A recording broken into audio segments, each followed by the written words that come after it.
Bonjour à toutes et à tous et bienvenue dans Perspective Analytique, l'émission où nous traitons d'un personnage de fiction d'un point de vue psychologique et psychanalytique. Bien, aujourd'hui nous allons traiter de Daniel Dreiberg, alias le hibou numéro 2, du film Watchmen et aussi du roman graphique Watchmen. Bien, pour ceux qui n'ont pas lu ou vu l'œuvre, je vous conseille d'arrêter cette vidéo car il va y avoir du spoil, même si c'est mineur, il va quand même y en avoir. Bien, pour ceux qui sont restés, plongeons-nous dans ce personnage. Tout d'abord, ce qui me marque chez Daniel Dreiberg, c'est le fait qu'il a l'air très banal, très quotidien, il ne s'habille pas particulièrement bien ni particulièrement mal, il a l'air complètement standard. Et c'est quelque chose que j'ai trouvé très intéressant avec ce personnage, car ça contraste beaucoup avec son héros, qui est quand même une figure héroïque de la justice. Et je trouve que justement c'est un personnage qui est fascinant, parce que justement c'est le seul qui ait fait de tous les Watchmen le choix d'abandonner sa persona de héros et de ne pas en tirer profit, par exemple comme Ozymandias, en créant une ligne de jouets et en faisant une fortune sur son titre de héros. Lui a décidé de rester caché, sans continuer à chasser le crime. Et c'est quelque chose que je trouve très intéressant parce qu'en fait, on pourrait se dire, il l'a abandonné. Mais en fait, je trouve que c'est beaucoup plus compliqué que ça. En fait, il a quand même des regrets par rapport à ça. Et on voit surtout au fait qu'il continue à rendre visite à son mentor Oli, qui a été le premier hibou, pour se remémorer le passé, le bon vieux temps, et pour discuter un peu de tout ce qui s'était passé. Et on voit bien que je trouve qu'il a quand même un lien avec ce passé. Donc c'est pas comme s'il essayait de le chanter en disant non, ça n'a jamais existé, je ne suis pas... Non, on voit bien qu'il est quand même en lien avec. Mais il est tellement banal qu'on pourrait presque se demander mais pourquoi est-ce qu'il a choisi de devenir un héros? Eh bien, moi je pense, et c'est une hypothèse personnelle, vous pouvez être en accord ou en désaccord, c'est qu'en fait je pense que, quand il est devenu un héros, il a eu un idéal, il voulait changer le monde.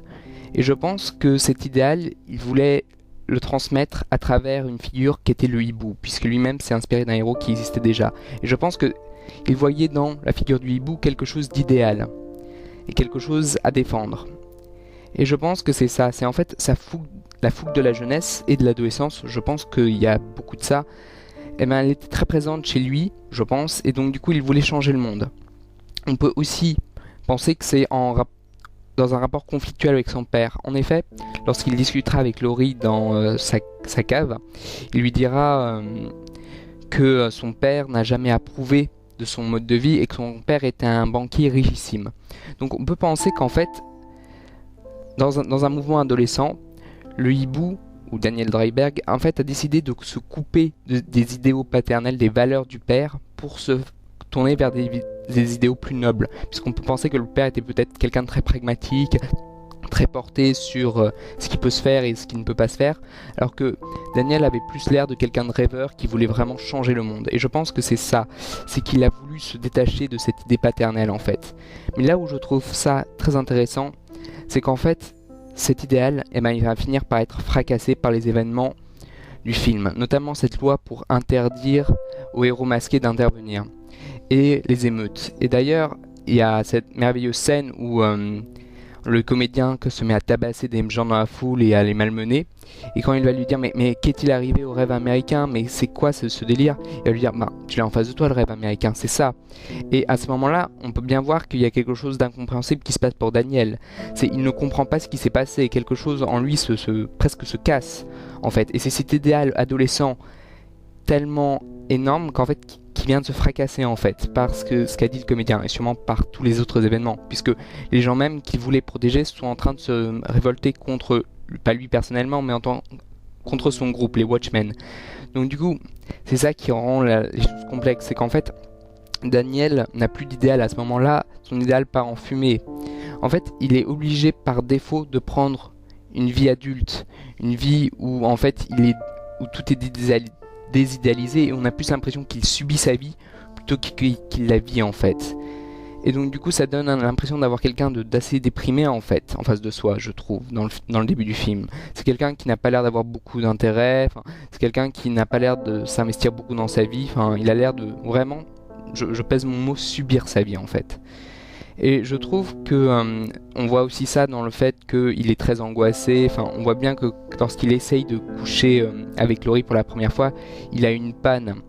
Et on voit bien à quel point, je pense, en fait, il s'est moulé à la vie quotidienne, en fait. Il est devenu il s'est formé sur cette vie en fait. Il est devenu presque banal lui-même, presque incapable d'agir, incapable d'avoir une érection. Et faut pas oublier, l'érection c'est quand même quoi? C'est quand même une potentialité. C'est pouvoir être dur, c'est pour pouvoir pénétrer l'autre. C'est quand même quelque chose qui a à voir avec quand même sa force intérieure. Et c'est quelque chose qui manque, c'est quelque chose qui malheureusement n'est plus trop là pour Daniel à ce moment-là.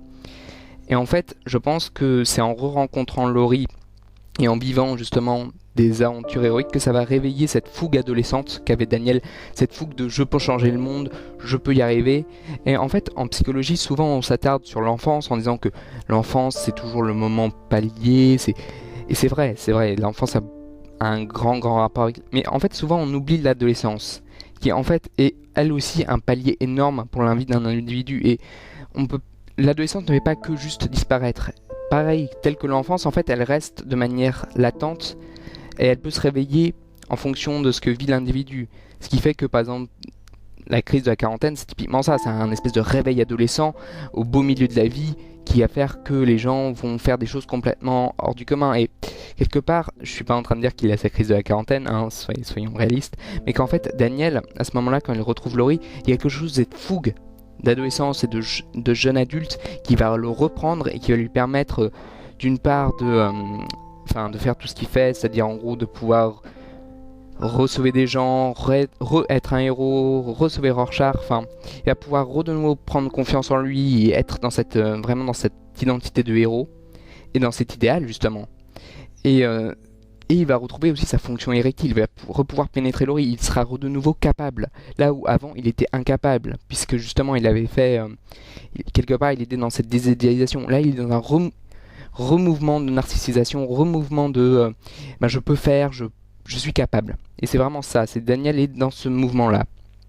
Et justement, c'est quelque chose qui est ultra intéressant, parce qu'à ce moment-là, il ne va plus subir sa vie, mais il va vivre sa vie. Et justement, on voit que après le film, même s'il n'est plus dans cette identité de héros, eh bien, il est dans une relation de longue haleine avec Laurie. Et en plus, il est en train de construire une vie, on peut même peut-être penser familiale aussi, puisqu'ils sont en couple, ils invitent la mère de Laurie à rester. Enfin, c'est vraiment en train de devenir une famille. Et on peut penser que, en fait, ce mouvement adolescent, n'est plus là, mais non plus à cause d'une désidéalisation, mais parce que maintenant il est vraiment passé à autre chose et qu'il est prêt à accepter une vie d'adulte. Et d'ailleurs, on peut aussi penser que les crimes d'Ozymandias l'ont aussi poussé dans cette direction, dans le sens où Ozymandias détruit et massacre un nombre incalculable de personnes et leur dit que finalement, en fait, c'est ça vraiment être un héros. Être un héros, c'est pas juste changer le monde de manière idéale. Et c'est peut-être aussi ça qui a permis à Daniel de faire un deuil bien élaboré et bien construit et de pouvoir justement passer d'une réalité adolescente à une réalité d'adulte. Et c'est ça que je trouve merveilleux chez ce personnage, c'est ce passage là qui est très juste, c'est-à-dire souvent les gens ont des rêves d'adolescents et ça ne peut pas se concrétiser à l'âge adulte, donc du coup en fait ils se contentent d'une existence souvent qui n'est pas ce qu'ils voudraient, mais c'est ce qu'ils ont, et donc en fait ils ne font plus l'effort, puisqu'en fait ce mouvement idéal de l'adolescence s'est fait couper. Et je trouve que Daniel est un merveilleux exemple de ce mouvement adolescent qui, à l'âge adulte, devient une espèce de marasme, quelque chose qui stagne, quelque chose qui ne le satisfait pas lui, quelque chose dont il ne se vit pas en fait finalement.